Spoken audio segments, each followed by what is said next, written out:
Hello, welcome to Actual Play World of Dungeons in the Wake of the Sorcerer Kings, where we are playing in the city of Jaques, a city that has used to be run by Sorcerer Kings and is now run by various municipalities and councils and sorcerers' apprentices and other governing bodies. And there's all these dungeons attached to it that the old Sorcerer Kings made portals to, and they cause problems. And that's what we do. We take care of dungeon problems, like putting out fires and cleaning up goat messes and whatnot. And last time we had a real mess, and we're going to talk about that in a second. Yeah. But anyway, I'm Sean Inner. I use he, him pronouns. My character is Micah. They use they, them pronouns, and they are a delver. They're a union delver, and as usual, all proceeds from the channel are split between the Trans Legal Defense and Education Fund and the Black Lives Matter. So if you give us money, that's where it goes. We appreciate it, and I'm happy to be starting the new year with you, Jed. Yeah. Happy New Year, Chief. Other than the New Year's Day text, which I sent to you, which was a very manipulative picture of me and Johnny and my cat, in which I said to Johnny, I better get a picture of Emmett in response to this. That's all I'm saying. I'm not going to ask for one, but I will send a passive-aggressive picture of my cat and my family in vague hope that Sean responds in kind, which you totally did. I mean, I think I just need to own up to the point where I could be like, hey, I need an Emmett picture. And I think that's okay. I think it's very okay. Yeah. So anyway, I need to not be as passive aggressive next time. But anyway, that was a good way to start the new year. And yeah, it's nice to be here. It's nice to be here with you and get back to this. Yeah. So I feel like I did something weird after last game where I checked in on you a bunch because I was uncomfortable with what happened. Yeah. And I think I was just like, are you okay? No, but are you really okay? No, but are you okay? And I sent like 3 emails with the same thing. I was like, wait, I think I'm not okay. Yeah. And so I sorry, I wasn't asking more. Are you okay? Because I emceed the damn thing. I don't think you made decisions that led to the things that were upsetting to me. Yeah. Let's recap that just so it's fresh in our minds, and also if somebody hasn't watched last episode, they know. So we went into a dungeon, as we do, and there was a woman, Scarlet, and she was a vampire that had been awoken in a previous session. And Micah had been working on trying to get her refugee status. And that was kind of milling along in the background. But in the meantime, she had been captured by the hunters and was imprisoned. And the suggestion given by Micah's union rep, it was call her an expert, and then we can probably have her. You might be able to get her out at least temporarily, or at least have contact with her. At least that was my thought. I didn't think I was getting her. I was jailbreaking her. I thought it was just this is a way that I can touch base with her and give her some information, because otherwise she's locked up and I'm not going to be able to see her. Yes. And that worked, but I got a partial success. And so she had an escort, a hunter, who was manacled to her. And he was Andre, I think. And he was, I tried before we went in the dungeon to get him to let me take over. And I failed that role. And he said, no, I'm going in with you. And as things got really dangerous, he eventually took the manacles off because we needed both hands. And we did have a bonding moment. We had this union mandated lunch break, where we connected as human beings, right? As people that were in a shitty situation and had a shared background. We were both from the Fleet District, right? And then everything went to pot. You can watch the last episode to see how everything went really bananas, but he disappeared. And I went back and I found him, and I found that he had been killed by Scarlet. I mean, I presumed as much. He had bite marks in his neck, and so I brought his body out to return it, to bury it, to return it. And Scarlet said, well, what's going to happen to me? And I said, well, you're probably going to be tried as a murderer. And she said, "Are you?" Yeah, essentially looked at me like, "Are you going to force me back?" And I was like, "No, I'm not your captor. I don't, I don't want this. This is not what I wanted. But I also don't. I can't leave this person in the dungeon. Um, it's my job to bring everybody back." And so she said, "Well, I'm going to leave then." And we were in since these portals lead to different like parts of the world or different dimensions. Even we don't even know where all the portals go. She just left in this high mountain range that was next to the dungeon, and we let her go. Yeah. And then the municipal wizard that was with me, Blue, and I had this conversation about like what is right to do here. And I was really uncertain. I was really like, I think you shouldn't just let somebody die. But they're like, but he's part of the problem and he's reinforcing these horrible standards of the city. And I was like, yeah, you're right. And I didn't know what to do. And I finally said, let's bury him. And then we're going to say we lost him in the dungeon. So we Right. did. And then we made a paperwork roll to like see how it all worked. And it was successful. it was like perfectly successful. Like I got a 10 plus, even though one of the like modifiers to that roll is did everyone make it out? And no, not everyone made it out. But we thought they were going to ask about it. We thought there was going to be investigation. Nothing. It just went over perfectly, and that almost made it feel worse. Like they just believed it. Like we lost. They were manacled together. I don't even think we gave a lot of details. We just let people's imaginations go in with them. Like we went in, there was an explosion. We ran out. They didn't make it.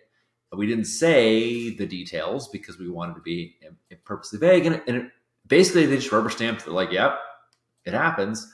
Yeah. And saying it now, it doesn't have as much like sting, but in a moment and immediately after, it had a lot of sting. And like where I was coming afterwards was like, this is going to really mess Micah up. They're going to feel really bad about it. They're going to keep going back to the dungeon to try and figure out like what could have happened differently. And Judd, you suggested an idea that I liked a lot better. Why don't you say what you were thinking? So essentially, why this bothered me isn't because I'm worried about the feelings of fictional people or, I feel bad for the Hunter Guard or I feel bad for Scarlet or anything.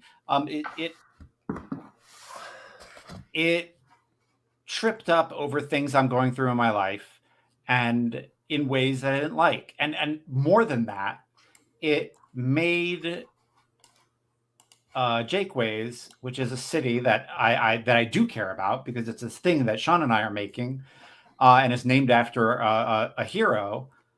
It made Jakeways like just another Duskfall, and I love Duskfall. Don't like if right before we started playing, Sean was like, "Do you want to play this game in Duskfall? I've got a good idea." I would be like, "Oh, maybe." Like I love playing in Duskfall. Like I mean, that was almost something we did. That was one of the games that was on the possible one of the things on the roster. Yeah, it's on the like, hey, maybe we should just do this on another day. Like, list, like totally. But I don't want Jakeways to just be another Duskfall. Not because I don't like Duskfall, but because we already have one and we don't need two. So my idea is that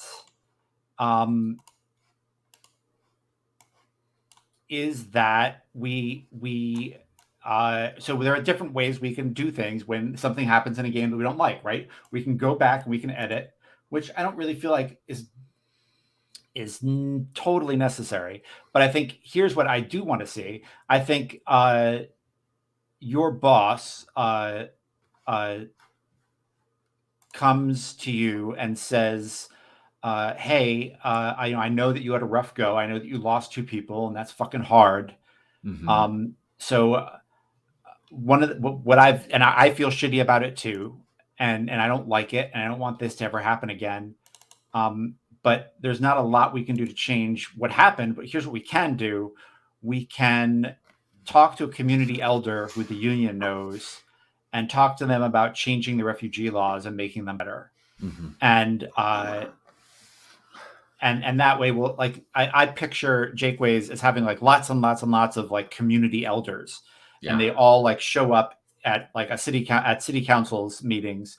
And it's just this big, loud, messy democracy that is both complicated but also works, and is loud and slow and ponderous and complicated as I think collaboration is. But it works, and I think maybe we don't have to necessarily play this, but I think maybe Micah like gets up in front of the community elders councils and talks about the refugee Yeah, no, laws and I think we should play it out. I play think it out. it's Cool. I think we play it out like we would playing out because we don't have downtime phases, but like Yeah. we definitely have talked about in the past, like what do you do between delves? And this is Yeah. absolutely what Mike is doing between delves. And I'm Yeah. whether we just make this a roll and it's quick, or whether this becomes the predominant part of this session or the first half of it or Yeah. whatever. Like I'm super happy to do that because I feel like one of the things you said is like one option we can have is just like edit out, like change the past. And I feel like this is since we have the kind of like emotional fortitude to dive into it, I feel like this is a better solution, which is not pave over the past and say the bad thing didn't happen. The bad Right. thing happened. How do we make it better? And how do we like improve it? How do we respond to that and respond in like you and I having a desire, but knowing that the fiction we have to like work through the cogs, like you said, the messy process of collaboration to actually enact it within the setting. Cool. So, yeah, Cool. So I think definitely. the cool,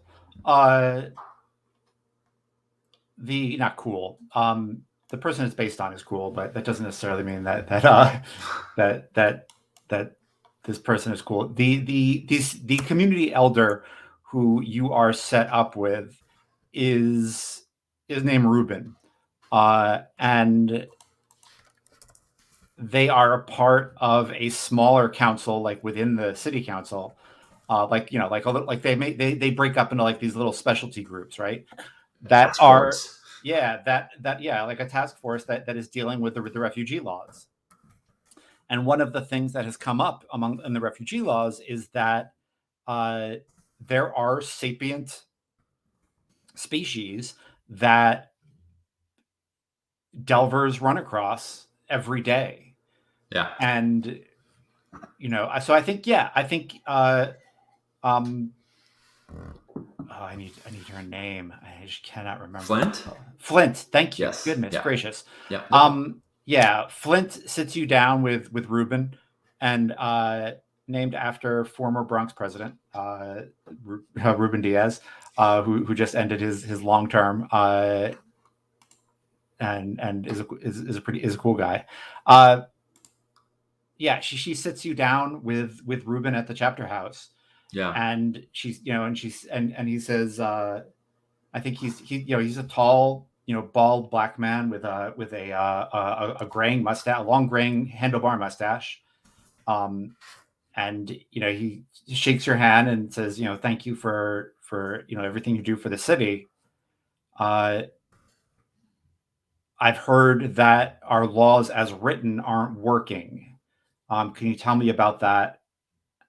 Or would you be willing? How about that? Instead of like talking to him and then he says, in 2 days is the city council's meeting.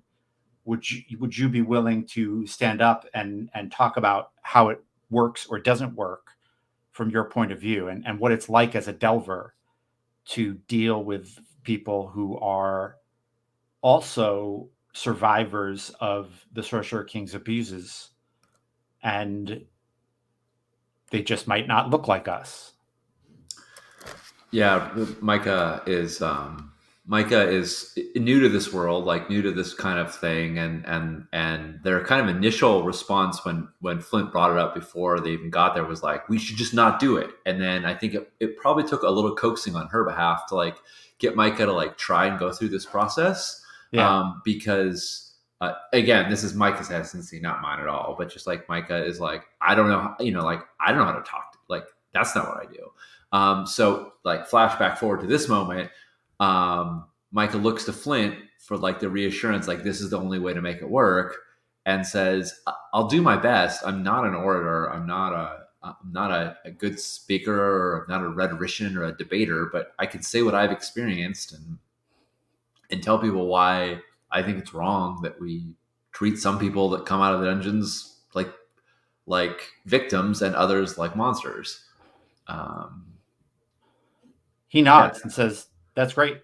I will meet you in front of the council building." Should I bring anything? Anyone? Other delvers to. He says, Flint, can you walk him in? You've talked in front of the council before. And she says, yeah, I'll walk you through this, Micah. Great, great. Thanks, Ruben. It was good meeting you.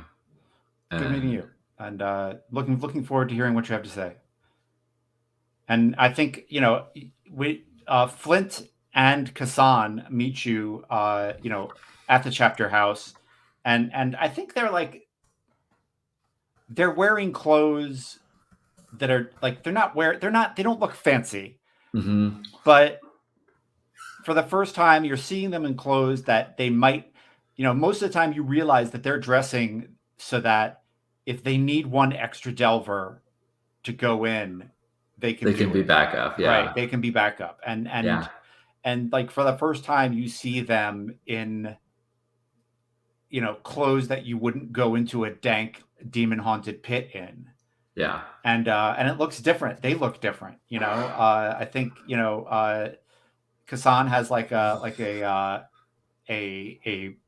pale colored fedora on and a shirt with a lot of floral patterns. And Flint is wearing a purple dress with gold swirls, and yeah, they look like they're not about to go into a pit. Yeah. And I think Micah cleaned up some because they cleaned up some because they knew they were going to be presenting in front of people, right? Like, so they didn't want to look completely like a schlub, but I don't think they really have. They kind of have work clothes and like hangout clothes, which are not all that different. It's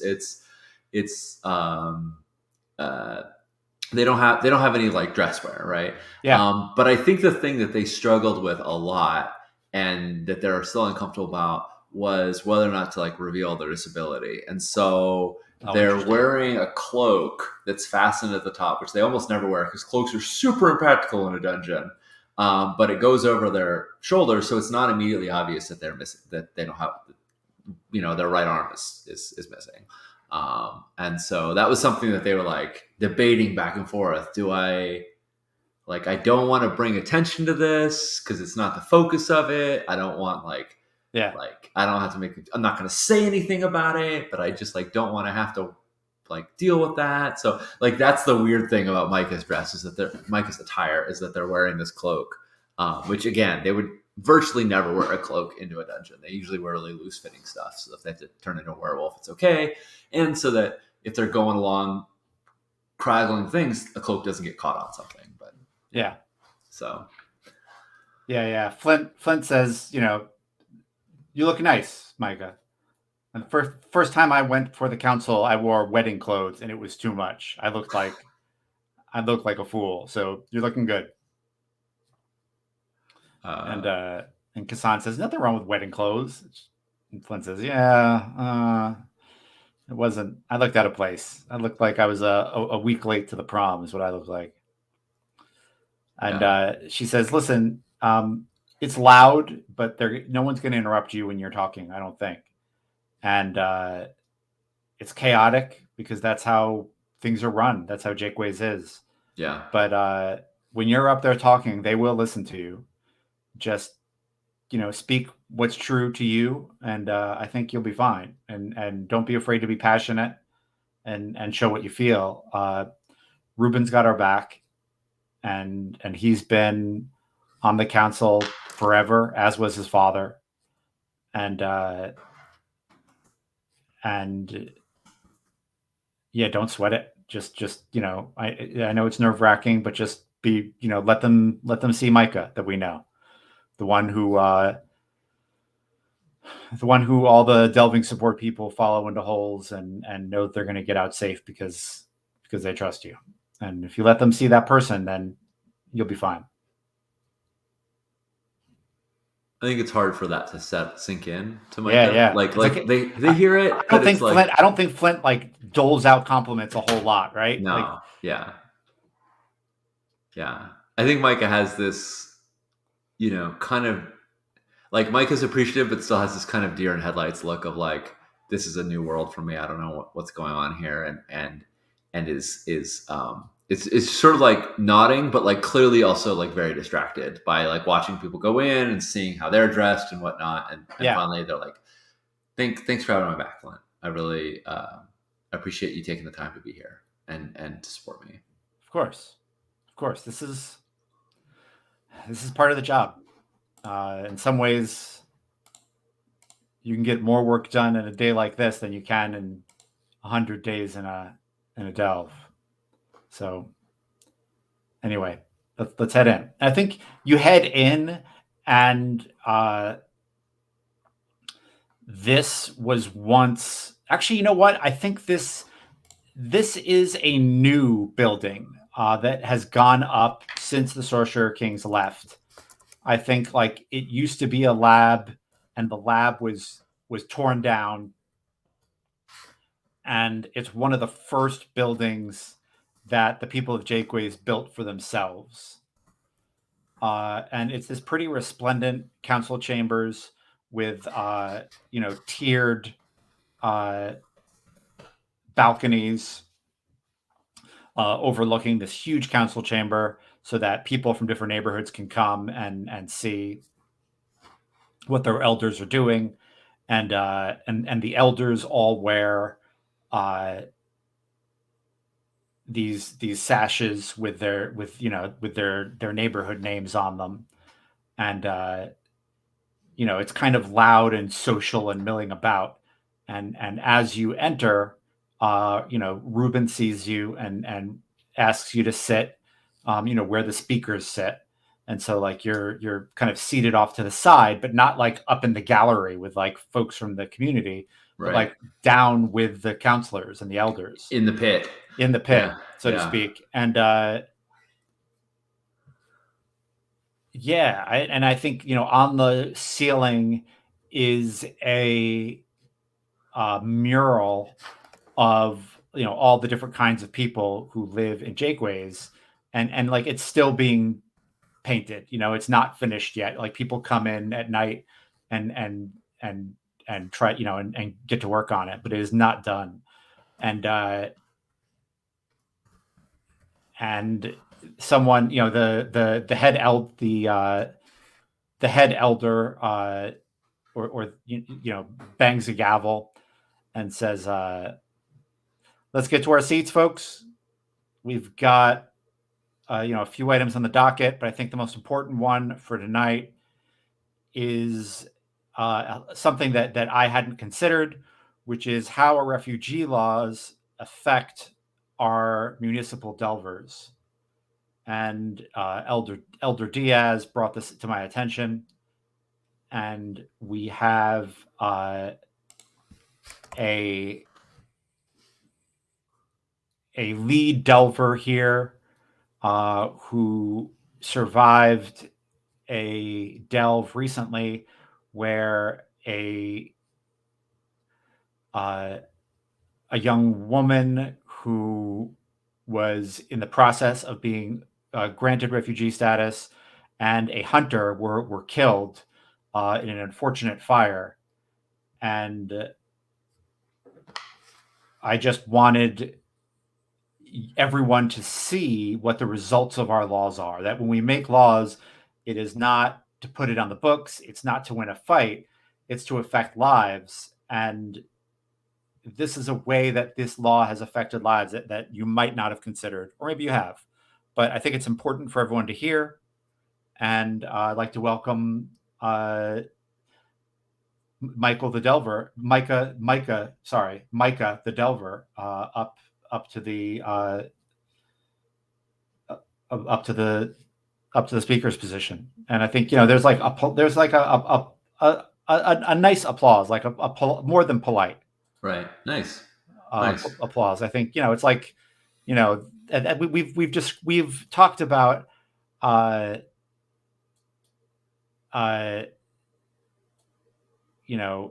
comparing delvers to firefighters, and I think a lot of the equipment is very firefighter-ish. Mm-hmm. And yeah, I mean, when firefighters go to a public meeting, like yeah, it's They like usually are cheered. Yeah, they're right, right. usually cheered. They're Firefighters, also usually like selling like barbecue, hot dogs and raising money for the right, for something like they're usually not asking people to make policy changes. So we'll see if the right, applause continue. We'll right, see right. how long that lasts. But Micah, Yeah. appreciates it. Who was the?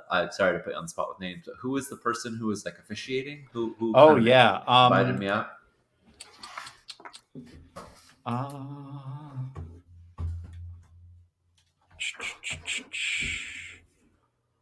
Uh, it is. Oh, I need like a speaker Piter. Piter, Piter. Yep. And I get up and say, thank you, Speaker Piter, and try and figure out how to like modulate my voice to be loud enough everybody can hear me, but not so Yeah, loud yeah. that I'm yelling. Yeah, and I think like somebody from the balcony, from the community says, "Speak up," and like there's like there's like a good natured chuckle that goes out just because it's a very Jake Ways thing. Yeah. I'm like, okay, all right.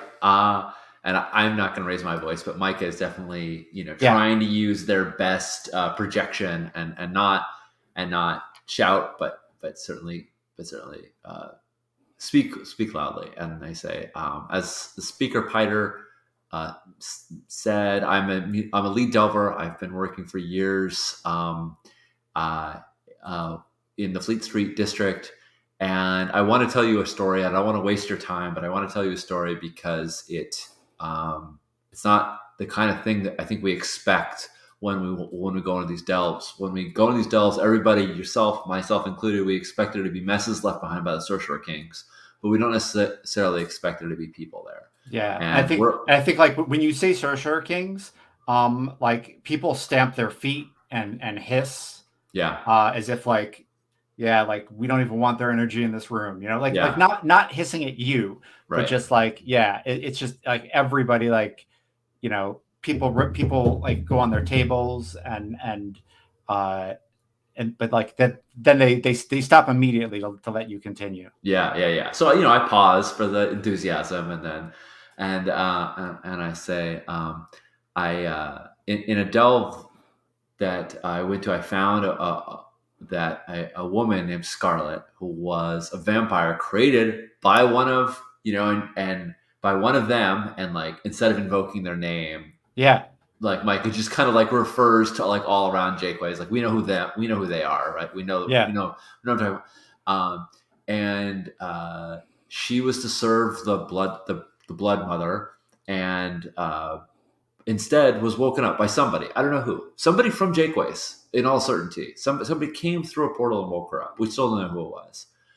She woke up confused, uncertain of what's going on, and trying to figure out what had happened in the hundreds of years since she had been put to sleep, and came to me on the street asking for help.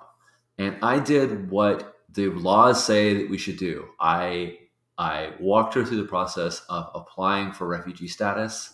We followed the laws. She was taken in by the hunters. She was put in a cell, and she was considered a dangerous a threat. She was considered a monster until proved otherwise.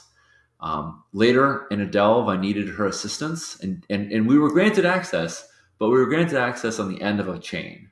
She was allowed to come in, but she was allowed to come in chained to a hunter, and neither she nor that hunter made it out of that dungeon. And I really believe in my heart that had she been given a little bit more freedom, had they not been attached, had she not been bound as a prisoner, that all of us would have made it home that day. But more importantly, I mean, it's horrible that they both we lost them, but more importantly, that's not how we should treat people. We're acting like we're the people and they're the monsters because they're in the dungeons, but the people on the other side of those portals are just as confused by what the Sorcerer Kings did as we are, and they're just as, their lives are just as disturbed as ours are. I'm not saying we need to let every threat into the city, but if there's a person, and Scarlet was a person, and they are also lost, and they ask to come here, and they ask to live by our laws, we should give them a chance to do it and not lock them up, and not send them into a dungeon in chains. Nice. That's all I got. Yeah, and I think, like you say, that's all I got. And there's some rousing applause. Yeah. And as I said, like more than polite. Like you don't bring in the house, right? Yeah. But you definitely. Want me to make a charisma check there and see how Sure. that works? Yeah. One of the things I could get in the because my paperwork was good. One of the things, one of the options in the paperwork is to take +1 forward on a roll, and I'm taking that. I'm because I got 3. I got 10. I got rolled a 10, so I get to hold 3. And awesome. And I'm taking that. So I'm rolling because my charisma's what is my charisma? Oh, my charisma's 1. Okay, it's not as bad as it could be, but it's cool. All right. So I'm gonna roll it. I don't think I can do a modifier in here. Right, I'll just do this. I'll be a little crafty. Bump that to 2 for a second. Okay, look good that did. Did I really roll snake eyes? Is that really what I got there? Yeah, I really rolled snake eyes. Oh my god. Yeah. Damn you, dice. Yeah, I mean, Micah doesn't know who else is in the audience that might have another agenda, or right. You know. And I think that I should have set this up. I should have set the die roll up much more carefully. So, I don't want the die roll to say whether or not Jakeways becomes a better place or not. Yeah. So let's say that what you were rolling for was how fast is that going to happen? That's what I was thinking, is that if this was Blades, this would not be an action roll. This would be a fortune roll. And we'd be seeing, like, did I make great progress, which would have been a 10? Did I make regular progress, which would have been a 7 or 9? Or did I make little progress, which is a 6 or lower? And so the answer is, if we interpret it in that way, it's moving slow, and it's not going to get fast tracked. It's not going to be the thing that everybody immediately rallies behind, but it is moving, and it is happening. Right. I like that interpretation of it as well, and I'm super happy with that. With that takeaway. Which doesn't. It doesn't take. I like that. Yeah, thinking about it as, like, action roll versus fortune roll is very, very smart, and I should use that Blades vocabulary more often, because I don't use it nearly enough, and I need to. It's good stuff.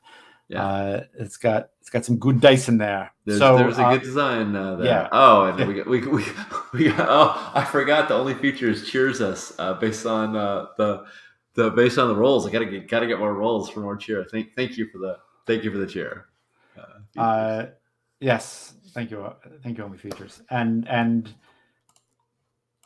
yeah, I think the room. It's polite. Polite applause. And because of the way these things work, you have to kind of sit there through, zoning disputes and people,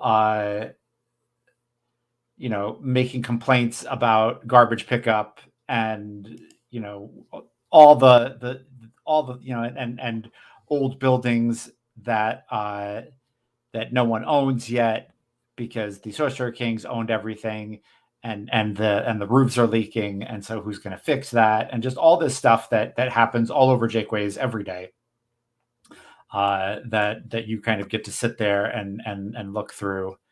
And I think maybe even one person has a complaint about a portal, near where their kids play, and Flint literally gets up and, like, takes notes on it, and says, I'll send that to my colleague over in your district, in your borough, as soon as I get back, and that gets some, a lot of thank yous and and whatnot. And yeah, but I think there is like maybe one dark moment where someone gets up and says, all of this would move a lot faster if we would just appoint someone. They don't have to be a sorcerer king. We could call them, a lord or a king or a mayor or whatever. And like it just gets like it just that's when things get a little ugly. Right. And people are like, no, like it's just I think the thing that the Sorcerer Kings have left everyone with is a real sour taste for any kind of executive leadership. Yeah. And We really don't want to consolidate. We really don't want people consolidating power and having, no, decisions made in dark rooms and things like that. Yeah. no. I think I think these folks have had enough of that, and so cool. I like that there's a fantasy world where that doesn't exist. It pleases me. Let me have it, damn it. Well, and the fun thing that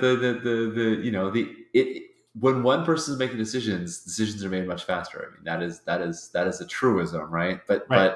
But they aren't made with everyone's input, and there's so many considerations that I think these people all and Micah as well are all like extremely keenly aware of, and because they live through it, and they live through the SKs just doing whatever they felt like, with less responsibility to their people than with very little responsibility to their people, because they sort of saw us as just tools to have their experiment running. They didn't feel like, I don't think they even felt like, or they didn't identify as like the leaders of the people whose jobs it were to go to take care of the people. They identified as like, we're powerful wizards who own everything here, and we use like these people are here to provide goods and services to us, right? And Right. we make all the laws, but like they were meant to serve them, not us. So I totally get that, and I can also see like a lot of discussion back and forth where Micah quickly like loses the thread of like, oh wow, we've changed topics, and and it's not that they've forgotten about it. It's just that there's a lot of other things going on in the city. Yep. And there is a lot. And I think like as you're leaving with Kassan and Flint, Flint says it's not going to be today or tomorrow, but you've planted a seed here. You've helped something to grow. And I know that we're door kickers. We like to go in and get something done and go home feeling like we left the city a little safer than how we found it. But this is the way things work. Yeah. And I wouldn't have it any other way. I wouldn't live in a city where things were done any other way. So I hope you can find peace with it too. Yeah, I think Mike is kind of overwhelmed and not really sure what to make of it. But there is definitely that like seed of disappointment that Flint is getting at, that like, why didn't it change? Why didn't the laws change right then and there? And like Micah didn't really expect them to be like, okay, cool, we're gonna make the change, but they're not sure like what their next step is, and so they're just sort of taking it in right now and like, yeah, no, you're right. I feel like I might have to come to more of these meetings, which wouldn't be the worst thing. Nope. Not Let me playing know. anymore. I think Kassan says union rule is whenever there's a meeting, you can take off of work and go. Not many people know about that. All right. Just make sure you go, because sometimes they'll check the sign in. And Flint like rolls her eyes and is like, "Don't make me check the damn sign in. Just don't make me do anything." I promise you, if I'm playing hooky from work, this won't be my. I'll have a more standard. I'll have a more standard bullshit excuse for you. Yeah, good. Listen, this is your day of work, so head home. You got. Are you sure? I mean, that was only a couple hours. Yeah. It would actually be more difficult to pull in Delve support and get you suited up and get maps in front of you. I've got I mean, you never know which runs are going to be easy and which ones are going to be hard, but I've got Yes, Pizza Guy 19. This is exactly what it is. Dungeon Delvers. This is a game where Sorcerer Kings connected all these dungeons to a city to mine them for resources and then pieced out and left. And now Delvers are basically in charge of keeping bad stuff from coming out of the dungeons and causing problems for the city. We're basically firefighters.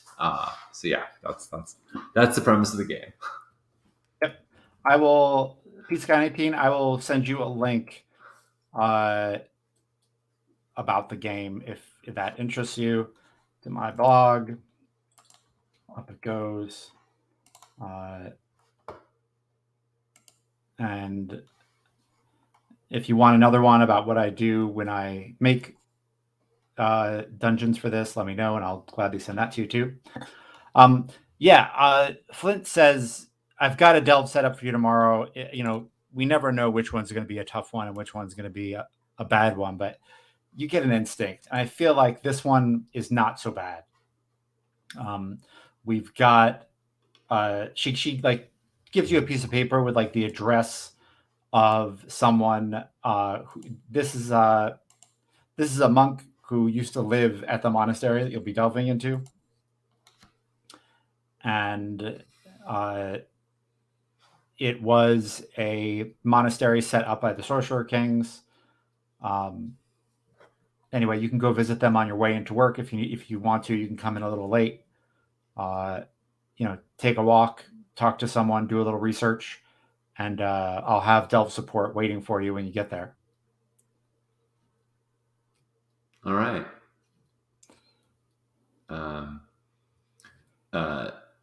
Mike has been doing so many delves that have been like, this thing's on fire, or there's weird toxic stuff oozing out of it. Like, right. This one was like, you don't need to rush in and deal with it as a change. So I was like, okay. She says, like, let's not get anything twisted up.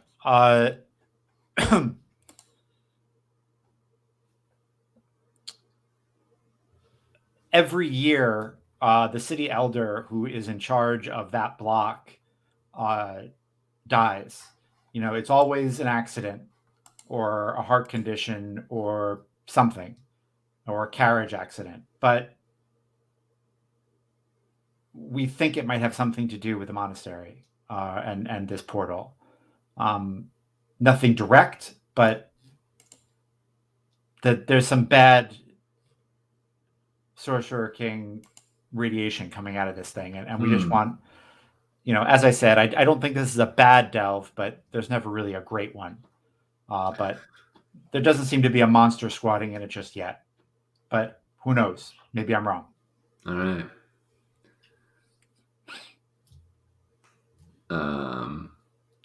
I think we cut to like a scene of Micah taking kind of the rest of the afternoon off, fishing off of one of the boats with a bunch of other people from the fleet community, and passing around drinks and having a nice evening of like evening cookout with some fish on the grill, and then unless you have anything that should happen in between, smash to like knocking on the door of the monk the next morning. On the way to work. Sounds good. I think the monk is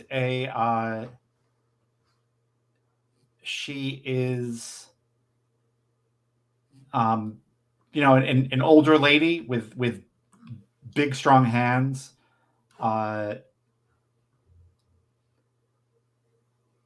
And neat Pizza Guy 19. I'm sorry, I'm reading Pizza Guy 19. Let's get that up. Thanks for explaining. I'm that guy that made omens in the Dark Souls supplements for Blades. Very cool. That's awesome. Cool. Nice. I think she's older now. She's a little slower, but like you can tell that once she was fast and strong. Like you can just see it in the way that even as she's in her late 80s and she still moves all right. And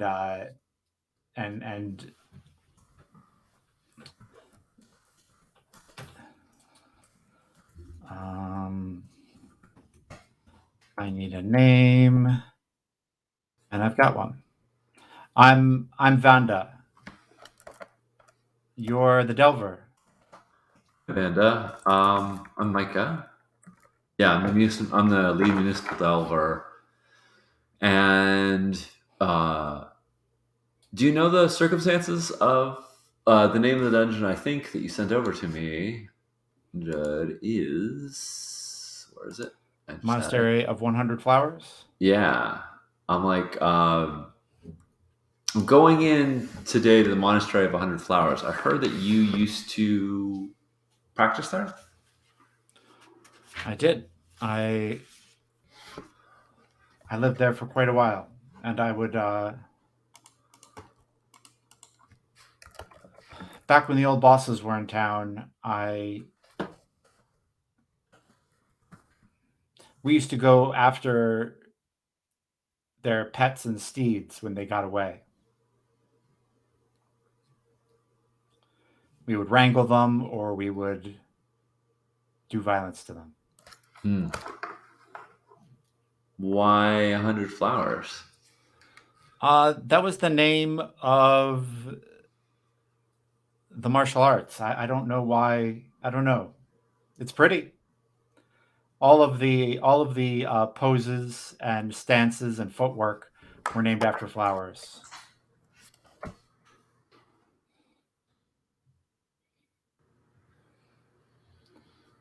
Mike is kind of just wondering, like, why would they teach martial artists how to, like, why would they send martial artists to capture runaway pets? But like the whims of the Sorcerer Kings never make any goddamn sense. Right. Anyway. So yeah, there's no purpose in finding rhyme or reason.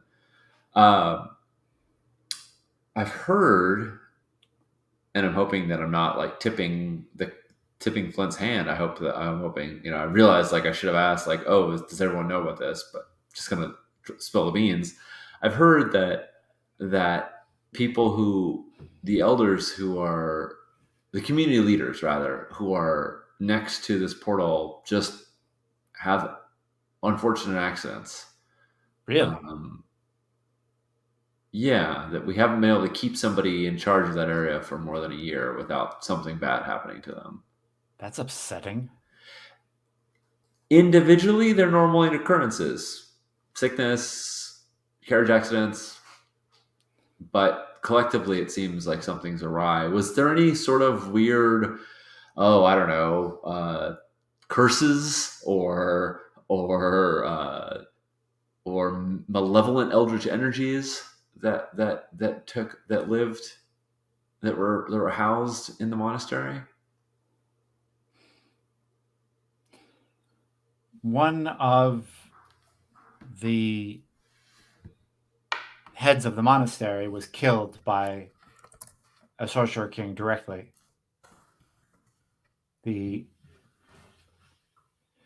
Our martial art was found by, and like you could tell she's having difficulty talking about it, but she says our martial art was founded by studying the movements of a Sorcerer King called the Ivory Duke. And I think everyone in Jakeways knows like the Ivory Duke. Like they were a Sorcerer King. They lived here, kind of like a yellowing bone white coloration. Like all of the Sorcerer Kings, spindly and 8 or 9 feet tall, and the Ivory Duke had like knightly weapons,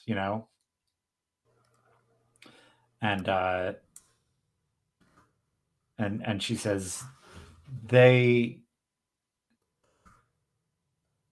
when our leader Damask reached a certain level of martial prowess, the Ivory Duke came and killed them. Rather dramatically. Not that there was anything that they did that wasn't dramatic.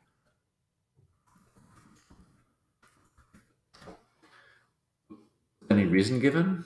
Was it just a matter of Micah can't really envision lots of good motivations for the Sorcerer King, so what they immediately go to is like feeling threatened by somebody approaching their level, their Right, skill, right. Um, Yeah, no, I think that's not far off. I think Damask says there was a chest piece of armor that was given to us to work on our strikes, and Damask broke it with her hand. And a day later, the Ivory Duke came. The Ivory Duke would come every so often and meditate in our garden, sometimes for a day, sometimes for a month, apparently once for a few years before I was born. But this was the first act of violence that I had seen them do, that anyone had seen them do.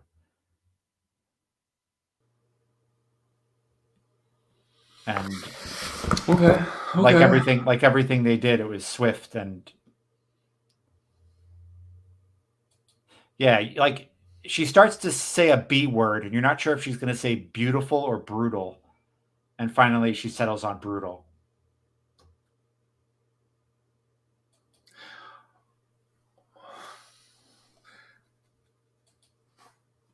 Micah, scratches behind their ear and gnaws on some jerky and um, offers Vanda some if she's interested, and says, "Well, No, thank you. I'm a vegetarian.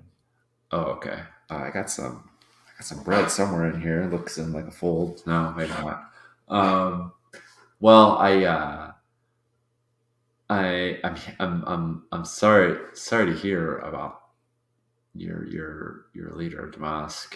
Uh, sounds like a story of a sorcerer king. Um, well, thank you for sharing this. I'm going to go in. I may visit you again if I have more questions after the delve. Mm-hmm.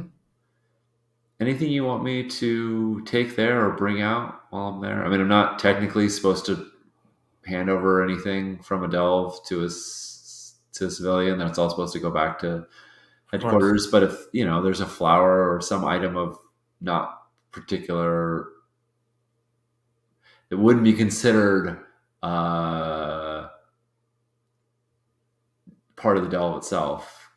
I'd be happy to carry something in or out for you.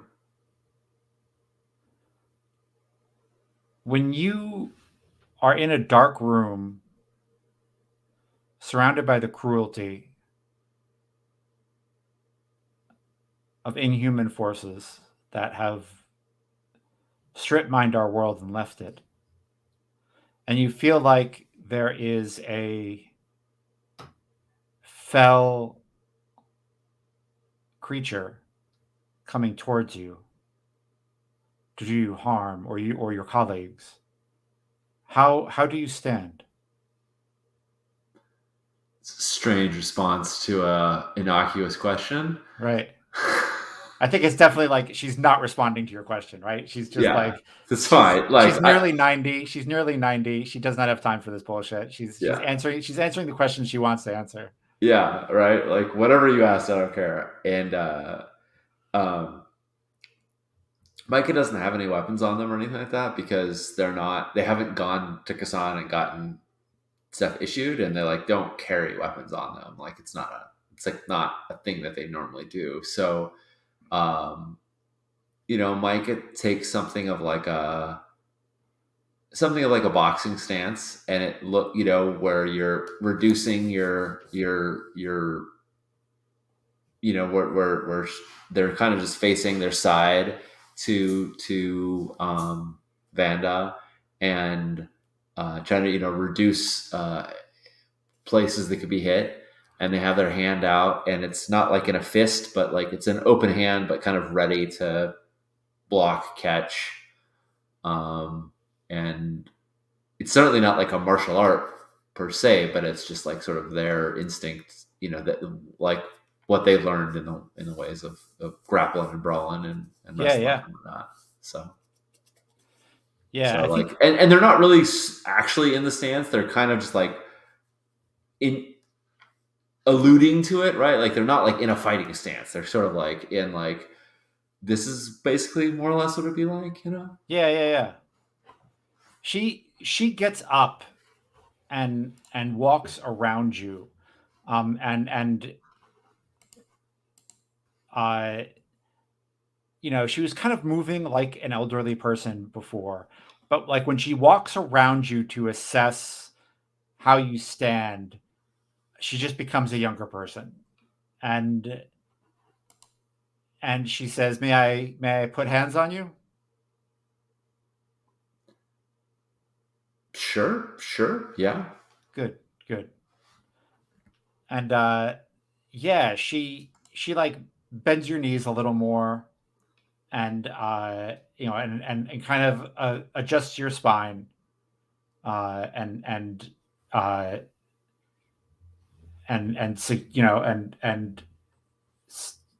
says, suggests that your tongue just touch the roof of your mouth, uh, and breathe through your nose and out through your mouth.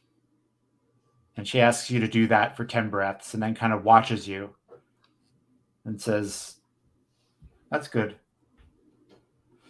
Try to think about how you're standing when you're not being threatened, too. If you make the stance that you need when you're in danger, your stance that you just have when you're standing around, then it's always there for you." And I think she like sits down, and it's like, she's she's near ancient again. Yeah. And Yeah. like, she says, "Thank you for coming. I would love to hear how it goes if you're able to tell me."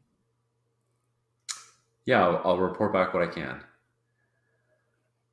And I mean, as like someone who does Pilates for 30 minutes in the morning and still can't still doesn't know it, I think like kind of as soon as I'm away, like that stance drops, because for someone who hasn't done it 8 hours a day for 10 Yeah. years and practiced it, it's difficult to do that, right? Like it's not Yeah. natural. It's like holding my spine and bending my knees, and like my Yeah. thighs are Yeah. burning and my gut, and I'm really sucking it, I'm like pulling, um, so I think it drops, but Mike is keeping it in mind and thinking about it. And occasionally when they're walking, they walk a little lower center of gravity, sort of on their mind. And I think especially the breathing, like they try to keep that up for a while, and then report in for the delve.